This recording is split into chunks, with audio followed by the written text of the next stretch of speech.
আপনার মোবাইল ফোনে যে অডিও, ভিডিও অ্যান্ড পিকচার আছে, এইগুলি কি আদালতের সাক্ষ্য হিসাবে গ্রহণযোগ্য?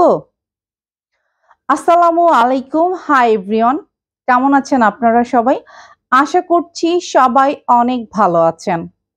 আলহামদুলিল্লাহ, আমিও অনেক ভালো আছি এবং আমি আপনাদের থেকে অনেক রেসপন্স পাচ্ছি। আলহামদুলিল্লাহ। আমার আজকের এই ভিডিওতে আমি বেসিক্যালি আলোচনা করব হচ্ছে এভিডেন্স অ্যাক্ট 1972। এই আইনটি হচ্ছে প্রায় 150 বছরের পুরাতন একটি আইন। এই আইনটি ব্রিটিশরা প্রবর্তন করে গিয়েছিল। তবে এই এভিডেন্স অ্যাক্ট 1972 এই আইনটিতে 20 নভেম্বর 2022 তারিখে একটি গেজেট প্রকাশের মাধ্যমে সরকার এই আইনে একটি নতুন অন্তর্ভুক্তি করেছে। সেটি হচ্ছে এই সাক্ষ্য আইন এভিডেন্স অ্যাক্টের সেকশন 3 খতে ডিজিটাল রেকর্ড নামে একটি শব্দের অন্তর্ভুক্তি হয়েছে। এই আইনটি সংশোধন হওয়ার আগে, অর্থাৎ এই যে ডিজিটাল রেকর্ডস, এই শব্দটি সাক্ষ্য আইনে অন্তর্ভুক্ত হওয়ার আগে আমরা আপনার এবং আমার মোবাইল ফোনে যে অডিও, ভিডিও এবং পিকচার ছিল, এই ডকুমেন্টসগুলোকে শুধুমাত্র ডিজিটাল সিকিউরিটি অ্যাক্ট অর্থাৎ ডিজিটাল নিরাপত্তা আইনের ক্ষেত্রেই এই ডকুমেন্টসগুলো আদালতে গ্রহণ করা হতো বা গ্রহণযোগ্য ছিল। কিন্তু 20 নভেম্বর 2022 তারিখে সরকার যখন গেজেট প্রকাশ করে এই আইনটি সংশোধন করেছে এবং এই আইনের সেকশন 3 খতে যখন এই ডিজিটাল রেকর্ড শব্দটি সরকার অন্তর্ভুক্ত করেছে, কারণ বাংলাদেশের আইন ব্যবস্থাকে আরো আধুনিকায়ন এবং দ্রুততম করার লক্ষ্যেই কিন্তু সরকার এই আইনটিকে পাশ করেছে। এবং এই আইনটি পাশ হবার পর থেকেই এখন আদালতে যে কোনো মামলার ক্ষেত্রে আপনার আমার মোবাইল ফোনে যে অডিও, ভিডিও, পিকচার এছাড়াও আরও যে ডকুমেন্টসগুলি আছে, এই ডকুমেন্টসগুলি আদালতে সাক্ষ্য হিসাবে গ্রহণ করা হচ্ছে। এবং সরকার এখানে ডিজিটাল রেকর্ড বলতে কি বোঝানো হয়েছে সেটাও কিন্তু ক্লিয়ার করে দিয়েছে।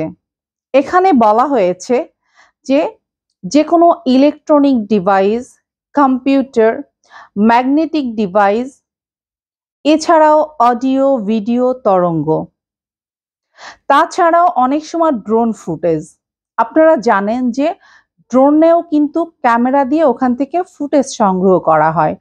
এটাকেও কিন্তু আদালতে ড্রোন ফুটেজও কিন্তু এখন থেকে যে কোনো মামলায় সাক্ষ্য হিসাবে আদালত গ্রহণ করবে।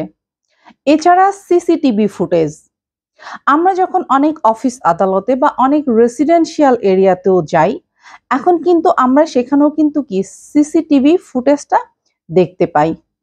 এই সিসিটিভি ফুটেজ এছাড়াও সিডিতে যদি কোনো ইনফরমেশন সিডিতে সংরক্ষণ করা থাকে, অর্থাৎ সিডির ভিতরে যদি কোনো ইম্পর্টেন্ট ডকুমেন্টও সংরক্ষণ করা থাকে, সেই ডকুমেন্টটিও কিন্তু যে কোনো মামলার ক্ষেত্রে আদালত সাক্ষ্য হিসাবে গ্রহণ করবে। এছাড়াও এই যে এভিডেন্স অ্যাক্ট, এই এভিডেন্স অ্যাক্ট 1972 65B-তে আরও মেনশন করে দেওয়া হয়েছে যে কোনো ডকুমেন্ট যদি প্রিন্ট করা হয়, অর্থাৎ একটি ডকুমেন্টকে যদি আপনি কাগজে প্রিন্ট করেন, এছাড়া ওই ডকুমেন্টটি আমি ইতিপূর্বেই বলেছি যে সেটা যদি ড্রোন ফুটেজ হয়, অডিও হয়, ভিডিও হয়, তরঙ্গর মাধ্যমে, ম্যাগনেটিক পাওয়ারের মাধ্যমেও যদি কোনো ডকুমেন্ট কালেক্ট করা হয়, এই সমস্ত ডকুমেন্টটি কিন্তু এখন যে কোনো একটি মামলার ক্ষেত্রে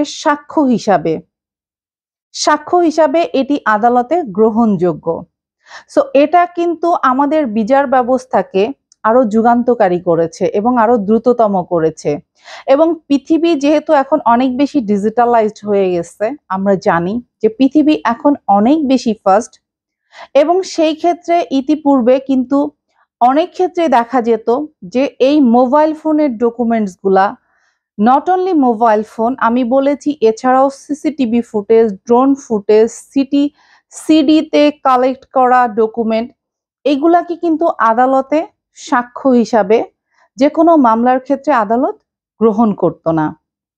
কিন্তু এখন এগুলা গ্রহণ করাতে আমাদের বিচার ব্যবস্থা আরো আধুনিকায়ন হয়েছে এবং বিচার ব্যবস্থাটাও দ্রুততমর দিকেও যাবে। সো ভিউয়ার্স, আমার আজকের এই ভিডিওটি থেকে আশা করছি আপনারা অনেক বেশি উপকৃত হবেন এবং আজকের ভিডিও থেকে জানতে পারলেন যে আমাদের যে এভিডেন্স অ্যাক্ট, সাক্ষ্য আইন আছে, যেটি 150 বছরের পুরাতন আইন, 1972 সালের আইন, এই আইনের নতুন সংযোজনটি হচ্ছে ডিজিটাল রেকর্ড। এই ডিজিটাল রেকর্ডের মাধ্যমে কিন্তু এখন থেকে আপনি আপনার মোবাইল ফোনের সংরক্ষিত ডকুমেন্টসগুলোকে আদালতে পেশ করতে পারবেন।